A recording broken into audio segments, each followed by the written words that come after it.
Assalamualaikum warahmatullahi wabarakatuh. Halo teman-teman, bagaimana kabarnya? Perkenalkan nama saya Kholin Sauki dari Prodi PIAUD dengan NIM 23100-903 ingin mempresentasikan hasil tugas dari Ibu Rohmawati MPD dengan tema ilmu alamiah dasar yang terkandung dalam surat Al-Mu'minun ayat 12-15 tentang penciptaan manusia dan 17-22 tentang penciptaan langit dan bumi. Yuk kita langsung saja simak penjelasannya.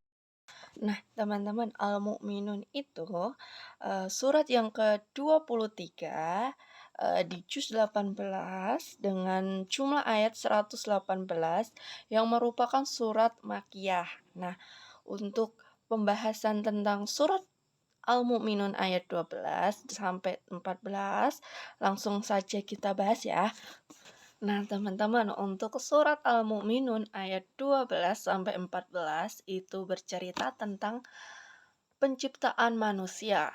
Pada ayat ini membuktikan tentang kebesaran Allah dengan dibuktikannya proses penciptaan manusia yang sangat unik sekali. Nah, pada ayat 12 yang berartikan dan sungguh kami telah menciptakan manusia dari saripati yang berasal dari tanah.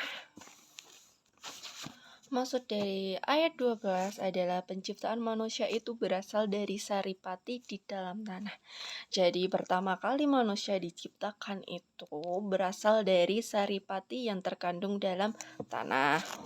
Kemudian langsung dijelaskan di ayat yang ke-13 yang artinya kemudian kami menjadikan air mani yang disimpan dalam tempat yang kukuh atau rahim. Nah, maksud dari ini adalah bahwasanya saripati itu menjadi air mani, kemudian disimpan di dalam rahim seorang ibu untuk bertumbuh dan berkembang. Tadi di surat yang ke-13 sudah dijelaskan tentang air mani yang disimpan dalam tempat yang kokoh atau rahim.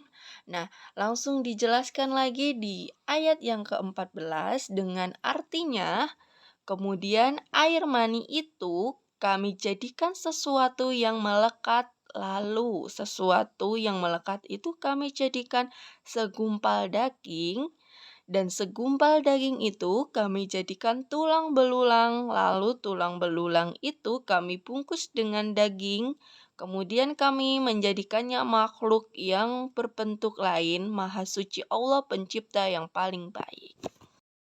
Ayat 14 surat Al-Mu'minun menjelaskan bagaimana proses perkembangan penciptaan manusia yang awalnya dari air mani yang disimpan di tempat yang kokoh atau rahim seorang ibu, kemudian menjadi segumpal darah.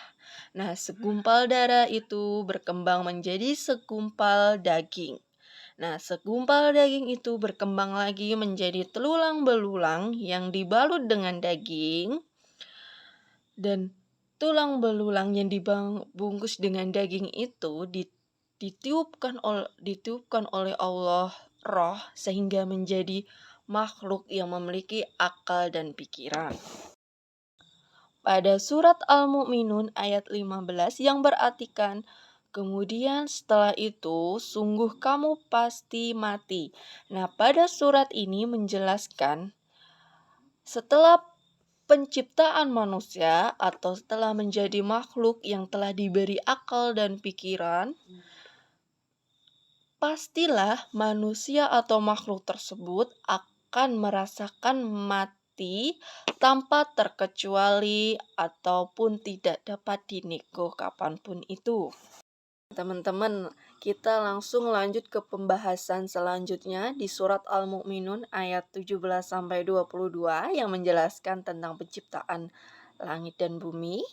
Nah, pada ayat 17 yang berartikan, dan sungguh kami telah menciptakan 7 lapis langit di atas kamu, dan kami tidaklah lengah terhadap ciptaannya. Pada ayat 17 ini berkaitan tentang penciptaan langit yang berlapis-lapis dan Allah mengetahui apa yang ada di bawahnya, mengetahui segala sesuatu yang masuk ke dalam bumi dan keluar darinya, dan mengetahui apa yang turun dari langit dan apa yang naik ke atasnya. Dia selalu bersama kalian dimanapun kalian berada, dan Allah Maha mengetahui semua yang kalian kerjakan. Nah, untuk ayat 18 yang berartikan dan kami turunkan air dari langit dengan suatu ukuran, lalu kami jadikan air itu menetap di bumi dan pasti kami berkuasa melenyapkannya.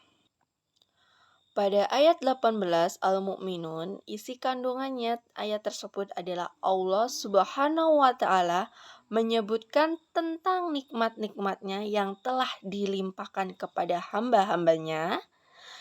Nikmat-nikmat tersebut tidak terbilang dan tidak terhitung. Antara lain, ia menurunkan hujan dari langit dengan takaran tertentu sesuai dengan kebutuhan.